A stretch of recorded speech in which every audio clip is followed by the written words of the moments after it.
जिब्राइल को यूशिता बुराक जन्नत से कर इंतखाब सजा उसको जेवर से तू ताब पा फिर उसको लेकर के काबा में तू जा मरहबा बोले ओ जिब्राइल जाओ जाओ জান্নাত থেকে দামি দামি অলংকার দামি দামি ফুল দিয়া বরাকটারে সাজাইয়া আমার পয়গম্বর আমার হাবিব আমার বন্ধুর নিকটে চলে যাও। আমার হাবিবের মন বড় খারাপ, আমার হাবিবকে আমি আমার নিজের কাছে ডেকে আমার সান্নিধ্য লাভ করায় আমার হাবিবকে আমি চির ধন্য বানিয়ে দিব। সুবহানাল্লাহ বলে।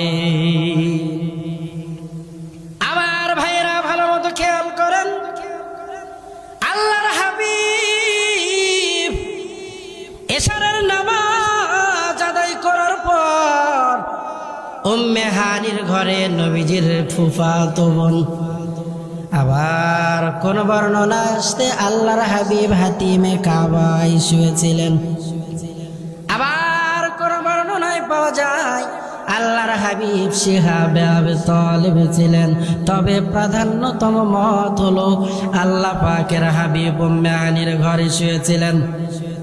জিবরিল আমিন ফেরেশতাদের বহর নিয়া মিকাইল আলাইহিস সালাম সহ ইসরাফিল আলাইহিস সালাম সহ আল্লাহর হাবিবের ঘরের ছাদের উপরে এসে ছাদটা ফেরে আল্লাহর হাবিবের ঘরের ভেতরে প্রবেশ করছে।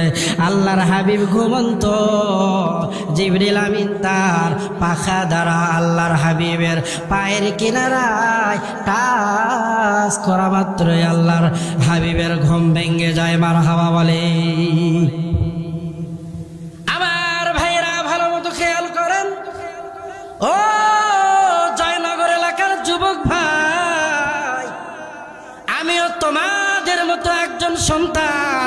তোমার জন্ম এই জয়নগরের মাটিতে, আমার জন্ম এই জয়নগরের মাটিতে, কিন্তু এই পুরা জয়নগরের মধ্যে যত স্টেজ হয় এই স্টেজের মতো আর এই চেয়ারের মতো যাবি চেয়ার আর আছে নাকি? আল্লাহ তাআলা কেন এত সম্মান দিলেন? কোরআনের সঙ্গে সংস্পর্শ লাগার কারণে আল্লাহ তাআলা এত সম্মান দিলেন। আমি যদি এই চেয়ারে বসে বয়ান করতে পারি, কষ্ট করে আপনারা এসে শুনতে পারবেন না কেন? কথা কোন ঠিক কিনা? এজন্য পায়ে হাত দিয়ে বলি, তাড়াতাড়ি চলে আসেন মাহফিলের স্টেজে। আমি উদারত আহ্বান করব, আমার বাপ ভাই যারা আশেপাশে আছেন অবশ্যই আসেন মাহফিল সফল করার লক্ষ্যে। অনেকে আছেন, আপনারা আসলে আর মাহফিল ভরপুর কামিয়াবি হবে ইনশাআল্লাহ। আল্লাহর হাবিব ঘুমিয়ে রয়েছেন আমার ভাইরা। জিবরিল আমিন এসে বললেন, ও পয়গম্বর, আল্লাহ তাআলা আপনারে দাওয়াত করেছেন, তাড়াতাড়ি আপনি রেডি হইয়া যান। জমজমের পানি দিলেন আল্লাহর হাবিব, জমজমের পানি দ্বারা ওযু বানায়া নিলেন। ও জিবরাইল, আজকে উল্টা পাল্টা কেন? আমার ঘরের দরজা তো আছে, কিন্তু অপর দিক দিয়ে কেন আসলে রে জিবরাইল? ওগো পয়গম্বর শোনেন শোনেন, আজকে আপনার সঙ্গে যা যা ঘটবে সব একটু উল্টা পাল্টা আর আশ্চর্যজনক মনে হবে। আল্লাহর হাবিব এবার বরাকে সওয়ার হবেন। বরাকটা সাদা কালার, মাঝে মাঝে অন্য ভিন্ন কালার, খচ্চরের চাইতেও ছোট আর গাধার চাইতে ছোট, খচ্চরের চাইতে একটু বড় এমন প্রাণী। আল্লাহর হাবিবকে দেখে বড় লাফায়। ইখতিলাফ পূর্ণ কথা।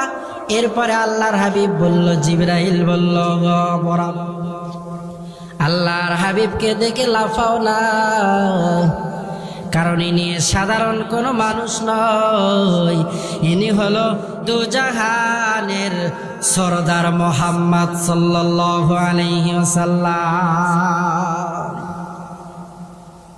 আল্লাহর হাবিব বলল, লাফাও কেন ও নবী, আমার পিঠে আরোহণ করে আল্লাহ তাআলার সান্নিধ্যে যাবেন, ওয়াদা দেন আমাকে নিয়ে আপনি ওই জান্নাতে প্রবেশ করবেন। সুবহানাল্লাহ বলে। আল্লাহর হাবিব সওয়ার হয়ে গেলেন, ঘুটঘুটে অন্ধকার। কিছু দূর যাওয়ার পরে জিবরিল আমিন বললেন, নবী এখানে নামেন, 2 রাকাত নামাজ আদায় করেন। এটা কোন জায়গা? বলে ইয়াসরিব। কিছুদিন পর কাফের বেঈমানদের অত্যাচারে আপনার জন্মভূমি মক্কাতে থাকতে পারবেন না। ওগো আল্লাহর হাবিব, আপনাকে দেশ ত্যাগ করে এই মদিনায় আসতে হবে। দেশ ত্যাগ মানুষ করে কিনা? আমাদের রাষ্ট্রীয় জাতীয় সম্পদ মিজানুর রহমান আজহারি সহ অনেকেই দীর্ঘ ফেসিবাদী জালেম শাহীর জামানায় দেশের বাইরে ছিল কিনা? কথা বলেন ঠিক কিনা? অনেকেই দেশের বাইরে ছিল। কেন কেন? ওই জালেম তারা দেশে আলেমদের থাকতে দেয় নাই, কারণ যে রকম গণশোধ শুরু হয়ে গিয়েছিল 2024 কেন 2014টি এদেরকে কবর দেওয়া যেত। কথা বলেন ঠিক কিনা? এত ভয় করো কেন? গত দীর্ঘ 16টি বছর এদেশের আলেম উলামা তোলাবা সহ এদেশের সহজ সরল মানুষের উপরে জুলুম নির্যাতন আর নিপীড়ন কম হয়েছে না বেশি হয়েছে? জোরে বলেন, কম না বেশি? কথা বলতে কি ভয় পান নাকি? আর কি কোনো ভয় আছে নাকি? ভয় যা ছিল ওই 5 তারিখে সব পালায়ন করেছে। কথা বলেন ঠিক কিনা? এলাকায় কত আতি নেতা, পাতি নেতা, কত ছোট নেতা, কত খাটো নেতা, ধলা নেতা। হাই হাই রে, নেতাদের জ্বালায় থাকা যায় না। এখন নেতাদের খেতা বাড়িতে ঠিকই আছে, কিন্তু ওই নেতারা আর এই দেশে নাই। কথা বলেন ঠিক কিনা? এমপিরা সব কোথায় গেল? কোথায় কাওয়া কাকা? তাদের ছাড়া দেশটা কেমন লাগে ফাঁকা ফাঁকা। কথা কন ঠিক কিনা? আর ডায়লগ শোনা যায় না যে পালাবো না। কথা কন ঠিক কিনা? পালাবো না, পালাবো না, যায় না কবু দেখা। তাদের ছাড়া দেশটা কেমন লাগে ফাঁকা ফাঁকা। কথা বলেন ঠিক কিনা? যারা আলেমদের কণ্ঠকে স্তব্ধ করতে চেয়েছিল, যারা আলেমের হাতে হ্যান্ডকাপ পরিয়েছিল, যারা এদেশের সহজ সরল অবলা মানুষদেরকে দিনের পর দিন রাতের পর রাত জুলুম নির্যাতনার নিপীড়ন করেছিল, এদেশের জনগণ এদেশে ঠিকই আছে। আল্লামা মিজানুর রহমান আজহারি দেশে ঠিকই ফিরে এসেছে। কিন্তু যারা জালেম, যারা জুলুম অন্যায় অবিচার করেছিল, তারা আর এদেশে নেই। কথা বলেন ঠিক কিনা? আরো জোরে বলেন ঠিক কিনা? এই কোরআনের বাণী কেউ বন্ধ করতে পেরেছে? কথা বলেন, কেউ বন্ধ করতে পেরেছে? যে বন্ধ করতে চেয়েছে সে নিজেই নিভিয়ে গিয়েছে। কোরআনের জ্ঞান নেই। কোরআনের জ্ঞান থাকলে কি এই কথা কেউ বলতে পারে যে কোরআনে রাজনীতি নাই? এই কথা কেউ বলতে পারে? কোরআনে রাজনীতি আছে, কিন্তু তোমার কোরআনের সঙ্গে সম্পর্ক নাই। কথা বলেন ঠিক কিনা? মাথা বেশি পাগলা করিও না। দীর্ঘ 16টি বছর ফেসিবাদী জালেম শাহী ক্ষমতার মসনদে বসেছিল। আমরা মনে করেছিলাম সব জায়গা থেকে হাত গুজিয়েছে, কিন্তু এমন অবস্থা এদেশের তাওহীদি মুসলমান করেছে, ভিসা করার টাইম পায় নাই, পালায়া দেশ থেকে পালায়ন করেছে। কথা বলেন ঠিক কিনা? বেশি বাড়াবাড়ি করিও না। ইতিহাস থেকে শিক্ষা গ্রহণ করো, না হলে তাদের মতো অবস্থা হয়ে যেতে পারে কিনা। বাংলার মানুষ আমাদের আর বোকা হয়ে থাকলে হবে না। আগামীর বাংলাদেশ আমরা গড়তে চাই কোরআন দিয়া। কি দিয়া কথা বলেন? হ্যাঁ, জোরে বলেন, কি দিয়া?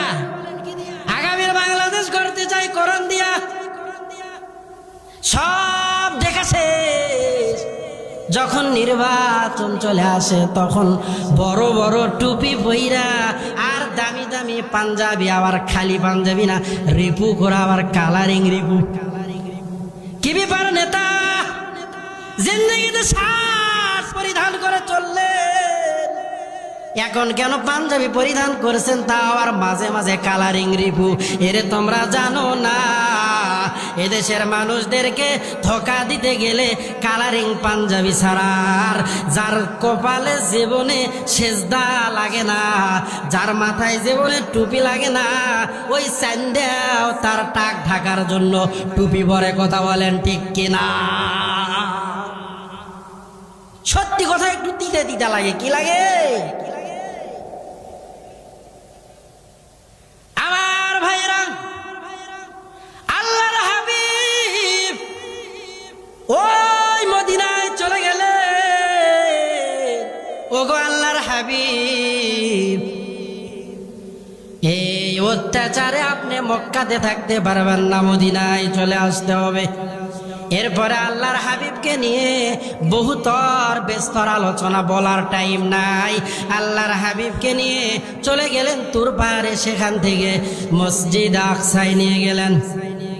আল্লাহর হাবিব মসজিদ আকসায় সমস্ত নবীদের ইমাম হইয়া 2 রাকাত নামাজ আদায় করলেন। এবার আল্লাহর হাবিবকে নিয়া জিবরাইল আলাইহিস সালাম আসমানের দিকে রওনা হয়ে যাইতেছে। কারণ আল্লাহ তাআলা আমার হাবিবকে দাওয়াত করেছেন। কি করেছেন? কথা বলেন, কি করেছেন? আল্লাহর হাবিব জিবরিল আমিন সহ ওই পরাকের উপরে চড়িয়া প্রথম আসমান, 500 বছরের দূরত্ব, সমান সমান 13 কোটি 30 লক্ষ মাইল কম বেশি। এত দূর রাস্তা অতিক্রম করে প্রথম আসমানের দরওয়াজার সামনে, ওই প্রথম আসমানের 2টি দরওয়াজা। একটি দরওয়াজা হলো আল্লাহ তাআলা 2টি দরওয়াজাকে 2টি তালা মেরে রেখেছে। দরওয়াজাগুলো জমরত ইয়াকুর পাথর দ্বারা নির্মাণ করা। আর দরওয়াজার সামনে আল্লাহ তাআলা নূরের 2টি তালা মেরে রেখেছে। সুবহানাল্লাহ বলে। আমার ভাইরা ভালো মতো খেয়াল করেন, জিবরাইল আলাইহিস সালাম বলল, দ্বার রক্ষী ইসমাইল, তাড়াতাড়ি দরওয়াজা খোলো রে, তাকিয়ে দেখো কে আসছে রে। জিবরাইল আলাইহিস সালাম বলার পরে ভেতর থেকে দ্বার রক্ষী ইসমাইল ডাক দিয়ে বলে, ওগো জিবরাইল ভাই, তোমারে তো একা দেখি না, তোমার সঙ্গে কাকে দেখা যায়? জিবরিল আমিন বলল, আনা জিবরাইল হুয়া মুহাম্মদ, তাড়াতাড়ি চাবি দাও। আল্লাহ তাআলা তার হাবিবকে তার সান্নিধ্য লাভ করার জন্য দাওয়াত করেছে। ভেতর থেকে আওয়াজ আসে, চাবি তো আমার কাছে নাই। তাহলে চাবি কার কাছে? চাবি ওই মুহাম্মাদের কাছে। আল্লাহর হাবিব সোনার সঙ্গে বারবার হাতের দিকে তাকায়, হাত 2টা খালি। ভেতর থেকে আওয়াজ আসে, ওগো পয়গম্বর, আপনার হাত খালি হলে কি হবে? আপনার মুখে তো আল্লাহ তাআলা বিসমিল্লাহ দিয়েছে, আপনি বিসমিল্লাহ বলে তালায় হাত দেন। তালায় হাত দেওয়ার সঙ্গে সঙ্গে আমার আল্লাহ নূরের তালাটারে ওপেন করে দিবে। আল্লাহর হাবিব বিসমিল্লাহ বলে হাত দেওয়ার সঙ্গে সঙ্গে তালা খুলে গেল, ভেতরে প্রবেশ করলেন। জিবরিল আমিনকে বলল, জিবরাইল ভাই, এই দুইটি দরওয়াজার কাম কি?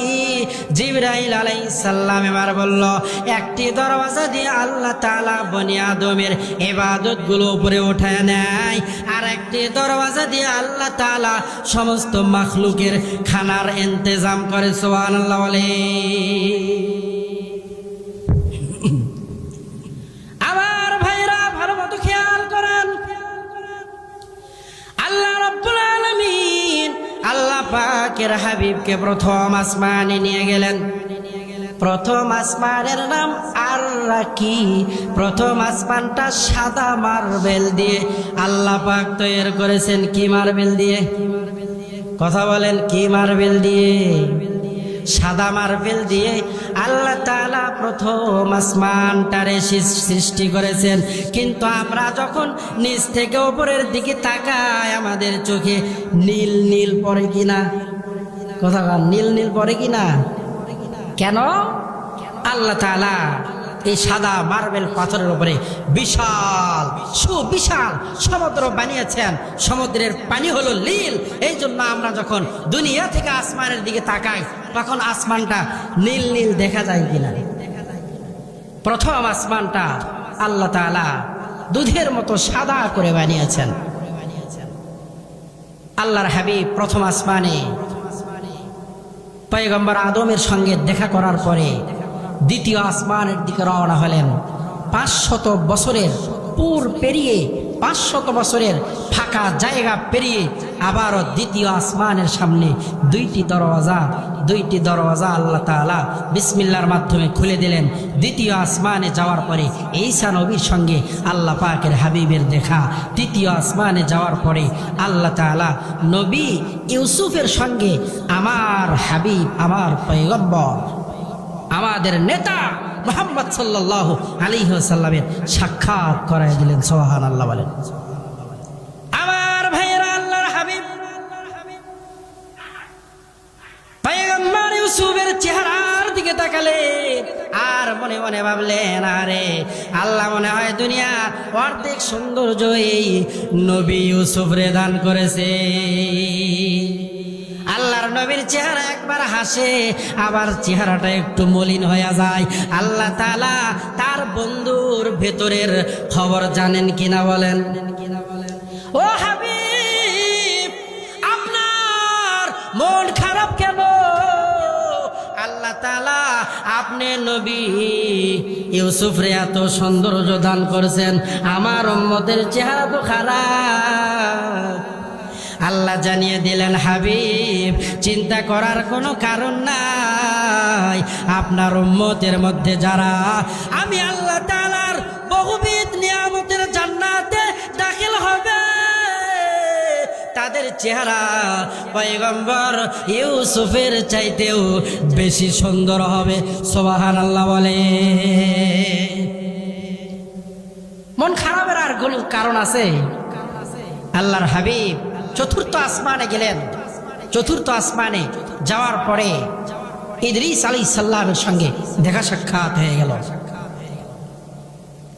পয়গম্বর ইদ্রিস আলাইহিস সালাম আমার নবীকে নিয়ে প্রথম আসমান, সব আসমান পেরিয়ে আল্লাহ পাকের হাবিব চতুর্থ আসমানে আল্লাহ পাকের হাবিবকে নিয়ে ঘুরতেছে আর বলতেছে, ওগো আল্লাহর হাবিব, আপনার মন বড় খারাপ, কারণ আপনার দুনিয়াতে কাছের মানুষগুলো দুনিয়ার থেকে বিদায়। ওগো আল্লাহর হাবিব, আল্লাহ তাআলার কুদরতের নিদর্শন, সবই কিছু নিদর্শন চতুর্থ আসমানে আছেন, আপনি ঘুরিয়া ফিরিয়া দেখতে থাকেন। আল্লাহ পাকের হাবিব চতুর্থ আসমানে তাকিয়ে দেখে যে সূর্য আমাদের আলো দেয়। আল্লাহ তাআলা ওই সূর্যটাকে চতুর্থ আসমানে ফিট করে দিয়েছে। সুবহানাল্লাহ বলে। আল্লাহর হাবিব বললেন, চতুর্থ আসমানে কেন? আল্লাহ তাআলা জানিয়ে দিলেন, হাবিব চতুর্থ আসমানের যেখানে রাখছি এখান থেকে 100 পরিমাণ ওপরে দিলে মুহূর্তের মধ্যে পুরো জমিনটা বরফ হয়ে যাবে। আবার 100 পরিমাণ যদি নিচে দেই তাহলে মুহূর্তের মধ্যে পুরো জমিনটা পুড়ে আংরা হয়ে যাবে। আল্লাহর হাবিব সূর্যের দিকে তাকালেন, একটা মুখ হলো নিচের দিকে, তাও আবার ডাইরেক্ট আলো দেয় না। হাজারো লক্ষ লক্ষ ফেরেশতারা সূর্যের মুখে পানি ঢালে। আল্লাহর হাবিব বললেন, পানি ঢালার পিছনে কারণ কি? ওগো আল্লাহর হাবিব, দুনিয়াতে তাকিয়ে দেখে কত মানুষ মাঠে ময়দানে কাজ করে, কত পশু প্রাণী জঙ্গলার মধ্যে আছে, তাদের মাথায় যেন ডাইরেক্টলি সূর্যের আলো না পড়ে। আল্লাহ তাআলা এই জন্য এই সূর্যের আলোর মুখে হাজারো লক্ষ কোটি ফেরেশতা আল্লাহ তাআলা নিযুক্ত করে রেখেছে। হাকিকত সে তো দুনিয়া বেখবর হায়, দুনিয়া কি নুমাইশ পর নজর হায়, নমি গুয়াম কে আজ দুনিয়া জুদা বাস বাহার কারে কে বাসি বা খোদা বাস, জিসতে দুনিয়া আজ খোদা কা ফেল বুদান মে কবাসু নকরা ফর জিন্দুজা। আল্লাহর হাবিব কি দেখেন? মানুষকে দেখি না, না কি দেখেন? আল্লাহ, আমি তো মানুষকেই দেখি। আল্লাহ তাআলা জানিয়ে দেন, শুধু মানুষকে দেখেন না, মানুষের মাথার উপরে আপনি চুল দেখেন। আগে আপনি মানুষ দেখেন না, আগে আপনি চুল দেখেন। ওগো আল্লাহর হাবিব, মানুষের মাথার উপরে ডাইরেক্ট ওই সূর্যের আলো পড়ে মানুষ কষ্ট পাবে। এই জন্য আমি আল্লাহ তাআলা মানুষের মাথার উপরে আমি আল্লাহ তাআলা চুল দ্বারা কাভারিং করে দিলাম। সুবহানাল্লাহ বলেন। কাদের কুদ রত্তুদারি বর কামাল, আনতা রব্বি আনতা হাসবি জুল জালাল। পড়েন পড়েন। কাদের কুদ রত্তুদারি বর কামাল, আনতা রব্বি আনতা হাসবি জুল জালাল, তুহি কাদের জলিলুল্লাহ জাহাদান বাহর হালে তুহি মেরা নিগাহবান। ওগো হাবিব, জঙ্গলায় কি দেখেন? পশু দেখি, কিন্তু পশুর শরীরের ভেতরে আল্লাহ তাআলা চামড়া দিয়েছেন কিনা? পশম আছে না নাই? আছে না নাই? কথা বলেন। কেন আল্লাহ তাআলা পশম দিলেন? যাতে করে সূর্যের আলো ডাইরেক্ট পশু পাখির গায়ের উপরে না পড়ে। আল্লাহ পাক কত বড় বানানেওয়ালা। আল্লাহর হাবিব পঞ্চম আসমানে চলে গেলেন। এই সূর্যের মধ্যে আল্লাহ তাআলা 7টি রং রেখেছে। কয়টি রং? যত ফল ফ্রুট আছে সব ফল ফ্রুটের মধ্যে আল্লাহ তাআলা রং লাগায় সূর্যের দ্বারা।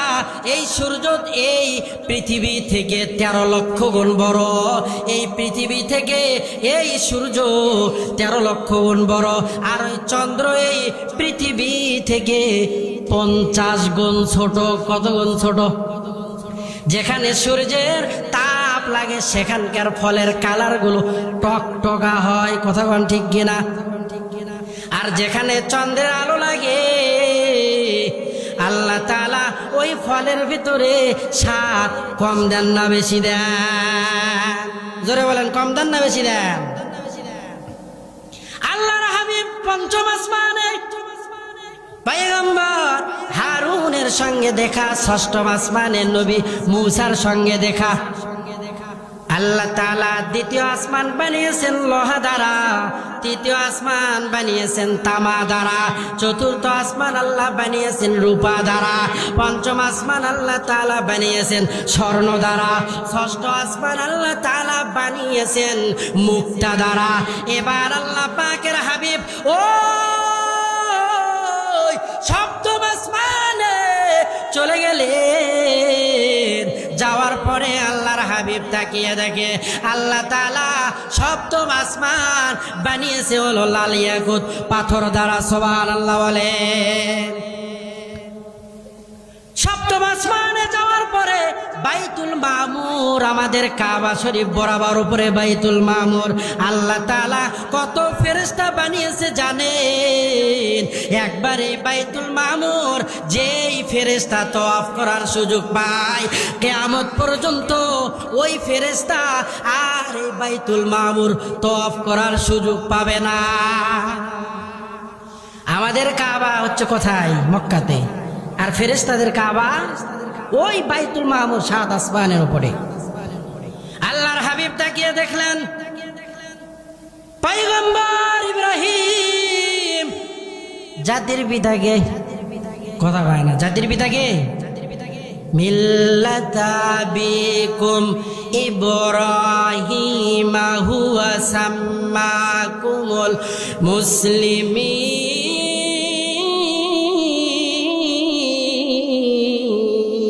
আল্লাহু আকবার বলেন। জাতির পিতা ইব্রাহিম, আমরা গততে দেখেছি জাতির পিতা নাকি শেখ সাহেব। যারা জাতির পিতা শেখ সাহেবকে মেনেছে, আমরা স্পষ্ট ভাষায় বলতে চাই তোমার দুনিয়াও বরবাদ, তোমার আখিরাতও বরবাদ। কারণ কোরআনের বিপক্ষে তোমার রায়। কোরআন বলে জাতির পিতা নবী ইব্রাহিম, তুমি বলো জাতির পিতা শেখ সাহেব। তোমার চাইতে বড় জালেম, তোমার চাইতে বড় জাহান্নামী আর কে হতে পারে যে তুমি নবী ইব্রাহিমকে জাতির পিতা না মেনে শেখ সাহেবকে জাতির পিতা মানো? এমন মানুষ এই দেশে আছে না? নাই নাই নাই, আসিল কি আসিল আর নাই।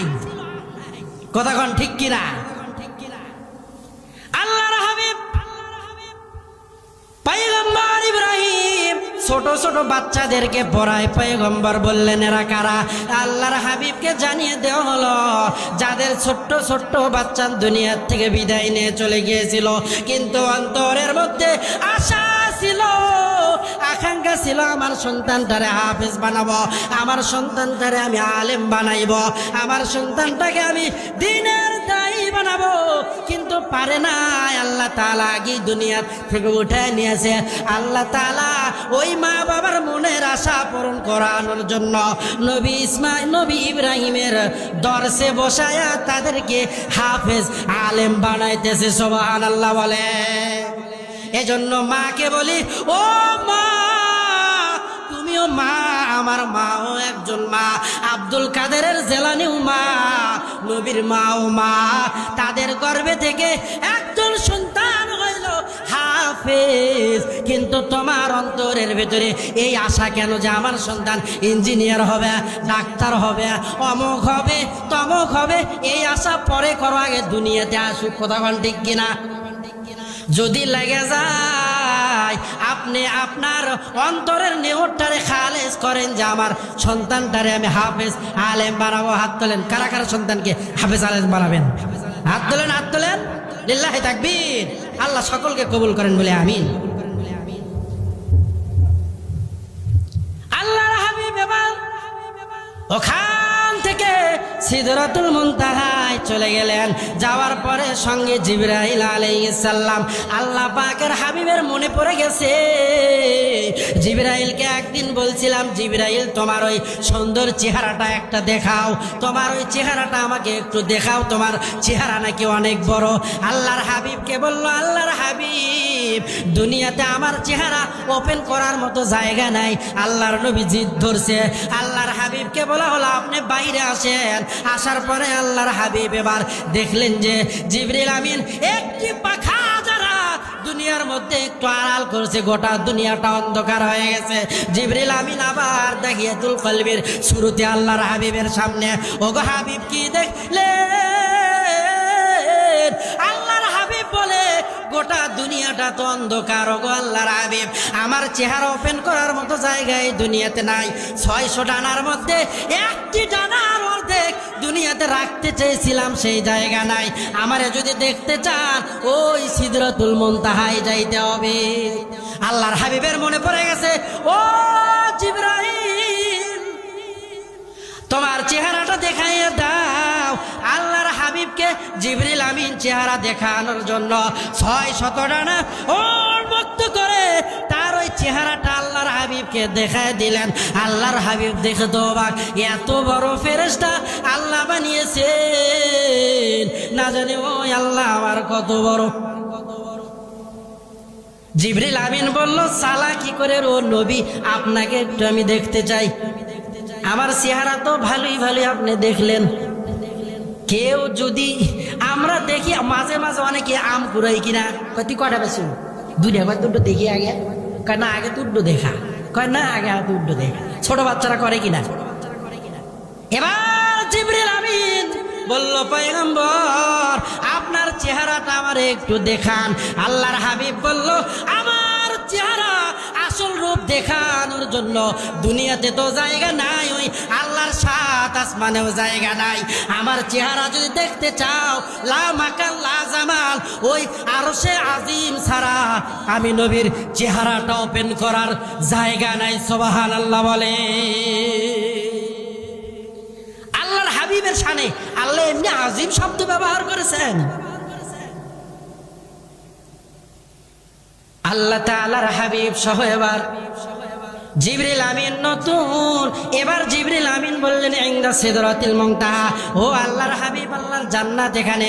আল্লাহ জানিয়ে দিলেন, ইনদা সিদরাতিল মুনতাহা, ইনদাহা জান্নাতুল মাওয়া।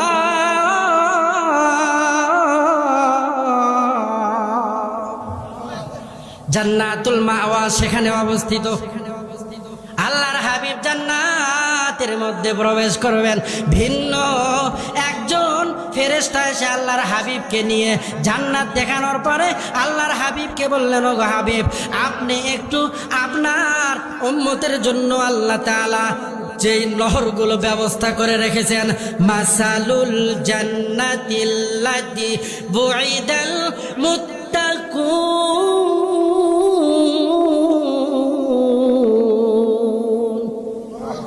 ফিহা আনহারুম মিন মাইন গায়রি আসিন। আল্লাহ তাআলা ওই সাত আসমানের উপরে আলাদা ভিন্ন একটা সাদা গম্বুজ করেছে। গম্বুজের দরওয়াজায় দুইটি তালা। আল্লাহর হাবিব বিসমিল্লাহ বলে হাত দেওয়ার সঙ্গে সঙ্গে ওই তালাটা ওপেন হয়ে গেল। আল্লাহর হাবিব এবার তাকিয়ে দেখেন, নারায়ে তাকবীর। আল্লাহর হাবিব এবার ডাক দিয়ে বললেন, ওগো ফেরেশতা, আমি আল্লাহ তাআলার কুদরত গুলো দেখতে চাই। আল্লাহর ফেরেশতা ডাক দিয়ে বলল, আমার পাখার উপরে আপনি ভর করেন। আল্লাহর হাবিব পাখার উপরে ভর করে ওই গম্বুজের প্রথম কর্নারে গেলেন। তাকিয়ে দেখে আল্লাহ তাআলা বিসমিল্লাহ শব্দের মিম থেকে আনহারুম মিন মাইন গায়রি আসিন, মানুষের জন্য পানির নহরের ব্যবস্থা করেছে। সুবহানাল্লাহ বলে। আল্লাহর হাবিব আমার দ্বিতীয় কর্নারে গেলেন। যাওয়ার পর তাকিয়ে দেখে আল্লাহ তাআলা আল্লাহ শব্দের লাম থেকে মানুষের জন্য দুধের নহরকে জারি করে দিয়েছে। আল্লাহর হাবিব দ্বিতীয় কর্নারে চলে গেলেন। ওয়ানহারুম মিন লাবানিন লাম ইয়াতাগায়্যার তা'আমুহু ওয়ানহারুম মিন খামরিন লাযযাতিল লিশ-শারিবিন। আল্লাহ তাআলা তৃতীয় কর্নারে রহমান শব্দের মিম থেকে আল্লাহ তাআলা শরাবের নহর জারি করে দিয়েছে। সুবহানাল্লাহ বলে। আল্লাহর হাবিব চতুর্থ কর্নারে গেলেন। যাওয়ার পর তাকিয়ে দেখে আল্লাহ তাআলা রহিম শব্দের মিম থেকে বান্দাদের জন্য মধুর নহরকে জারি করে দিয়েছে। সুবহানাল্লাহ বলে। আল্লাহর হাবিব সব প্রত্যক্ষ করে দেখতেছেন। জান্নাতের মধ্যে গেলেন, আবু বকরের স্থান দেখলেন, ওমরের স্থান দেখলেন, বেলালের স্থান দেখলেন। আল্লাহর হাবিব জান্নাতের মধ্যে যায়, সামনে সামনে বেলালের পায়ের খরমের আওয়াজ শোনা যায়। আল্লাহর হাবিব ডাকতে বলল, বেলাল, ফেরার পরে তুমি কি এমন আমল করো যার কারণে আমি নবীজির আগে তোমার খরমের আওয়াজ ওই জান্নাতের মধ্যে।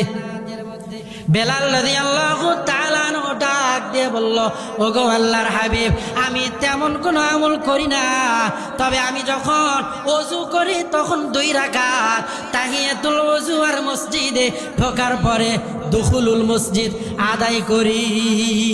সুবহানাল্লাহ বলেন, নারায়ে তাকবীর। আজকের মাহফিলের প্রধান বক্তার আগমন, লিল্লাহে তাকবীর। জয়নগরবাসীর পক্ষ থেকে লিল্লাহে তাকবীর। আলহামদুলিল্লাহ, হুজুর চলে এসেছেন। আর কথা লম্বা নয়, সংক্ষিপ্ত সময়ের মধ্যেই শেষ করে দেওয়া হবে। একটু ইতি টানা হোক নাকি ইনশাআল্লাহ বলেন। আল্লাহ পাকের হাবিব বেলাল রাদিয়াল্লাহু তাআলা আনহু জিজ্ঞাসা করলেন, তুমি কি এমন আমল করো যার কারণে তুমি এই মক্কার জমিনে কিন্তু তোমার পায়ের আওয়াজ ওই জান্নাতের মধ্যে? আল্লাহ পাকের হাবিব বললেন, ইয়া রাসূলুল্লাহ, আমি দুখুলুল মসজিদ পড়ি আর তাহিয়াতুল ওযুর নামাজ আদায় করি। বেলাল রাদিয়াল্লাহু তাআলা আনহু চেহারা ছিল কালো, তার ঈমানটা ছিল ভালো। কি কথা বলেন? চেহারা ছিল কালো, তার ঈমানটা ছিল ভালো। ঈমান এই জন্য আমাদের ঠিক করতে হবে। ঈমান ঠিক, বান্দার সব ঠিক। বান্দার ঈমান নেই, পাহাড় পরিমাণ আমল থেকেও কোনো লাভ নেই। আখলিস দীনাকা ইয়াকফিকাল আমালুল কলিল। দিন আই ঈমান, যার ঈমান ঠিক আছে, কাফা ইয়াকফি আমালুল কলিল। অল্প আমলও যদি হয়, ঈমান যদি খালেস পিওর হয়, তাহলে অল্প আমল নাজাতের জন্য জারিয়া হবে। কখন? আমার আপনার ঈমান ঠিক হবে যখন। আজকে আমাদের ঈমানের যে অবস্থা, যদি ডাক আসে ময়দানে ঝাঁপিয়ে পড়তে হবে, কারো খবর নাই, চকির তলে থেকে নারায়ে তাকবীর। এমন মানুষ আছে না নাই? কিন্তু সব ভুলে গিয়ে এবার আমাদের ডাক আসে, যদি আল্লামা মামুনুল হকের পক্ষ থেকে, যদি ডাক আসে শায়েখে চরমনায়ের পক্ষ থেকে, যদি ডাক আসে আমিরে জামাত হেফাজতের পক্ষ থেকে, তাহলে টেকনাফ থেকে তেতুলিয়া পর্যন্ত, বর্ষা থেকে পাতুরিয়া পর্যন্ত সমস্ত মুমিন মুসলমান একজোট হয়ে এক প্ল্যাটফর্মে এসে ইসলামের পতাকা এদেশে উড়াবই ইনশাআল্লাহ। সবাইকে দেখা শেষ, সব তন্ত্র মন্ত্র সব দেখা শেষ। চাচা বুবু, এরপরে ভাই ভাবি, সবাইকে দেখা শেষ। আগামীর বাংলাদেশ কোরআনের বাংলাদেশ। আগামীর বাংলাদেশ কিসের বাংলাদেশ? জোরে বলেন, কিসের বাংলাদেশ? কোরআনের বাংলাদেশ। আবারও ভোটের সময় এসে কোন বাটপার, কোন টাকাবাজ যদি এসে আমাদের ভোটকে হরণ করতে চায়, তাহলে তাদের মুখের উপরে বলে দিব, এবার সিল মারবো কোরআনের পক্ষে, এবার সিল মারবো হাদিসের পক্ষে। আমরা কোরআন দিয়ে রাষ্ট্র পরিচালনা করতে চাই। তোমাদের মুখে অনেক চাপাবাজি শুনেছি, মদিনার সনদে দেশ চালাবে বলে এদেশের মধ্যে ফেরাউন আর নমরুদের শাসন তোমরা জারি করেছিলে। গত দীর্ঘ 15টি বছর আমাদের উপরে যেই রকম জুলুম নির্যাতনার নিপীড়নের স্টিমরোলার চালানো হয়েছে, এটা জাহিলিয়াতের বর্বরতার অসভ্যতাকেও হার মানায়। কথা বলেন ঠিক কিনা? এজন্য আসুন সব ভুলে গিয়ে কোরআন দিয়ে দেশ চালানোর জন্য আলেম ওলামাদের সঙ্গে আছেন তো? কে কে আছেন হাত উঠান, লিল্লাহি তাকবীর। আল্লাহ আমাদের কবুল করুন বলে আমিন।